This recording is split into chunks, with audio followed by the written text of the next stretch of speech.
welcome. I hope that you've enjoyed your October so far and that you are doing well.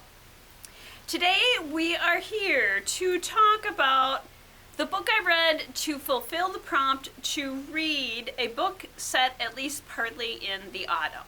And this book had so much of what I look for in a good autumn read. A school setting, unanswered questions, morally gray characters. There's a lot going on in this dark romantic, dark academia, young adult fantasy. And it incorporates Ethiopian history and culture into the story. The book is Immortal, Dark by Tigist Girma. June and Kidan Adana lost their parents, and afterwards they were raised by Mama Anowit. They were taken away from the arcane society that their family has belonged to for years. A society where humans and vampires live together, where humans live off the power of the vampires and vampires protect them. And Kidan is very glad to be away from this society. Then June disappears. And when Kidan realizes that Mama Anowit was involved in June's disappearance, she feels betrayed, she gets angry, and she gets revenge. She is told that the vampire Susenyos is responsible for June's disappearance. Kidan knows what she must do. She's going to infiltrate the society, find Susenyos, and bring him to justice. She moves back to her family's home in that society and attends Yüksek University, the school where students attend to learn to work with and communicate effectively with their vampire. On the first day, one of her instructors tells the class that only one of them is going to be good enough to pass his class and complete the year.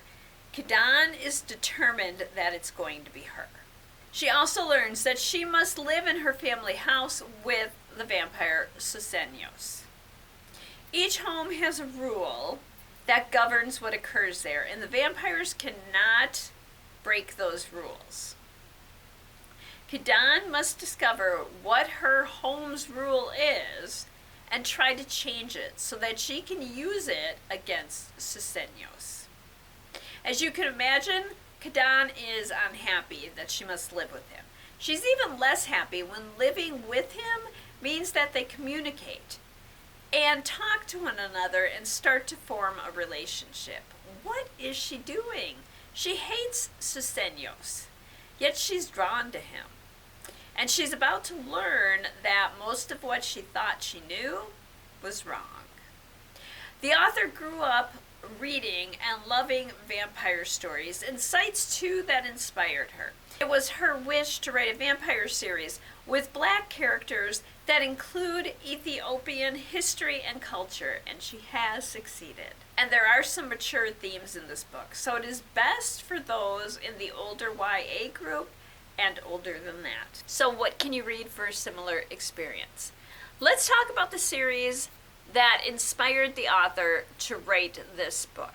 First is a series that I have not read, but many people have and love the series, and that is Twilight by Stephenie Meyer. Bella has never fit in, and when she moves to Washington, she doesn't expect that to change. Then she meets Edward, and he seems to look directly at her and see into her soul. She enters in a relationship with Edward, knowing he is a vampire. Vampire Academy by Richelle, Mead. And I don't have a copy of the book. It is available from other branches of our library system. In this world, there are the Morwa, and they are vampires. The Strigwa are the most dangerous of vampires, and the Dhampir, who are a combination of vampires and humans. The Dhampir protect the Morwa. Lissa is a Morwa, Rose is a Dhampir, and she protects Lissa. After 2 years on the run, they are found and sent back to St. Vladimir's Academy. The school administrators are not happy with them, especially Rose. They ran away because Rose believed that Lissa was in danger, but no one else believes that. Lissa and Rose share a bond, which makes Rose the perfect guardian for Lissa. In fact, Rose often experiences what Lissa is experiencing as if she were Lissa. And Rose should have been training for those 2 years that they were on the run. There will be repercussions for Rose now that they have returned.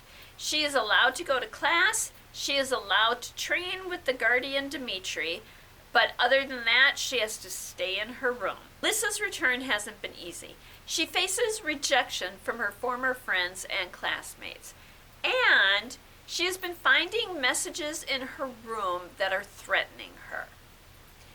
Lissa and Rose believe that these messages are from another student, Mia, who had dated Lissa's brother and then he rejected her. And Mia is taking out her anger about this rejection on Lissa. Mia has encouraged her friends to make up and spread rumors about Rose. Lissa re-engages with her former friends to help herself and to help protect Rose. When Rose learns something unsettling, she realizes that they are going to have to get help from others if they're going to survive. And finally, I'm going to add one more series. It is the Crave series. This is the 5th book, Charm. Grace's parents have died, and she is joining her last remaining relatives, her Uncle Finn and her cousin Macy, in Alaska at the school where Finn is the headmaster. Macy is thrilled to see Grace. She has decorated the room for Grace in the way she thinks Grace would like, and she's gone out and gotten warm clothing for Grace because Grace is coming from California and Alaska is going to be so much colder than what Grace is used to. Not everyone is happy to see her. One student, Jackson, greets her by telling her that she shouldn't be there. Other students ignore her and won't talk to her at all. In fact, Grace has noticed that students tend to hang out exclusively in groups of their own friends, even more so than they do at other schools. And they're openly hostile to those who aren't in their group of friends. Grace does meet a couple of friendly students. Flint is exuberant and may have saved Grace's life. Leah invites Grace to her room, spends time with her, and this is surprising because Leah generally only associates with those in her group. Jackson is sometimes friendly and sometimes hostile toward Grace. Grace feels like something is going on at the school and she doesn't know what it is.